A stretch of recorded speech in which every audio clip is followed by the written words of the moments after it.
Hello there. Right, this episode, we're actually going to paint him chrome in this one, so enjoy! Alright, make sure you give it a really good shake and that it is room temperature.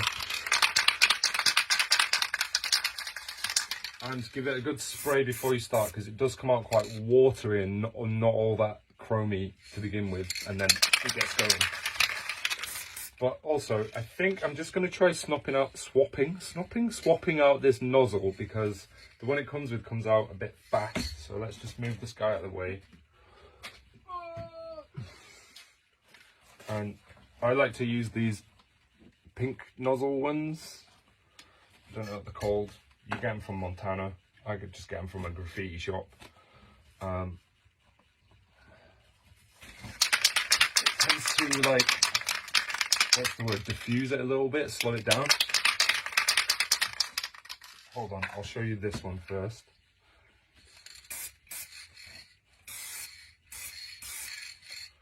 And then show you this one, see if there is an actual difference.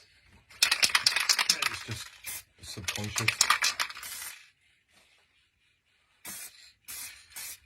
Oh, no, it's tiny, but I can feel it, if you know what I mean. It feels more restrained, so I have a bit more control. So I'm gonna use that. Right, here we go.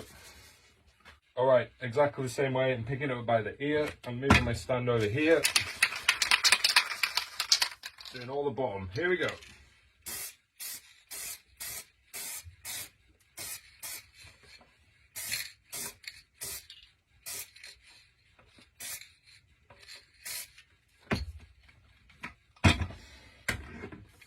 Down.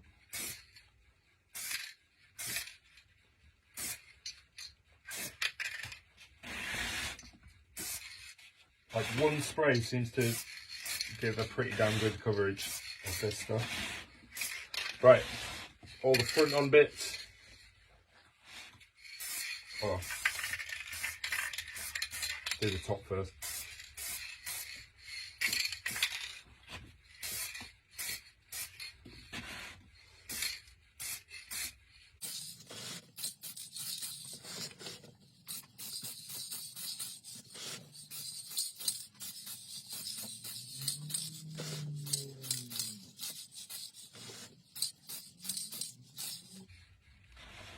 Oh, so hard to tell. Alright, technically, I mean, that's just one coat, but it goes on so thick. I might not need to do another one, but look how beautiful that is, just one coat. And that's all down to how well we did we prepped it and smoothed it, how bloody well we did with the smoothing, and then how well we did the base coat and the gloss lacquer. It all adds to shininess. Look at it, it's like RoboCop. That's kind of his, obviously without the luminescent purples and blues and stuff.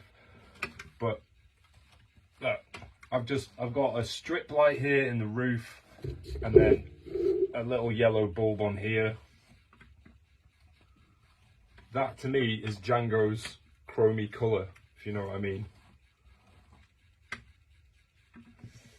So I am going to leave it to dry for 15-20 minutes and probably do another coat just to see, but I don't want to go crazy because, as I said, it comes out quite fast and I don't want it to run, obviously, but it's hard for you guys, but to me it's weird because I can still see the textures that look like it doesn't have enough on, but then when I move it, it does, and it is covered. So I don't know, I'm just going to leave it for 20 minutes, come back to it and reassess.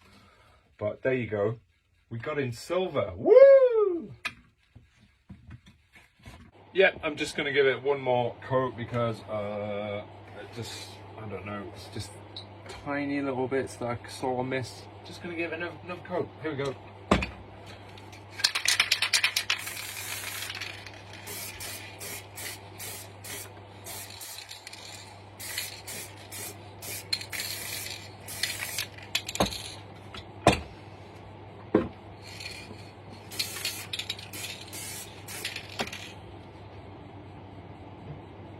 Oh my god, there's a hair.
There we go. Beautiful. Beautiful. Beautiful. Right, I'm going to let that dry overnight. Then I'm going to tape them up, do the blue probably. We'll see. Thank you very much for watching this ongoing series of how to make your own Star Wars helmet from a 3D print.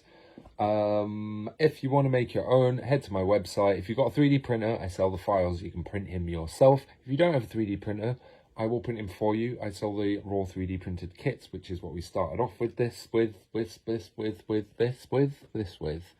all the materials are in the description below, as is the link to my website and all my socials. Give me a follow, give me a like, give me a share, give me a sub, give me a love. Give me all your loving.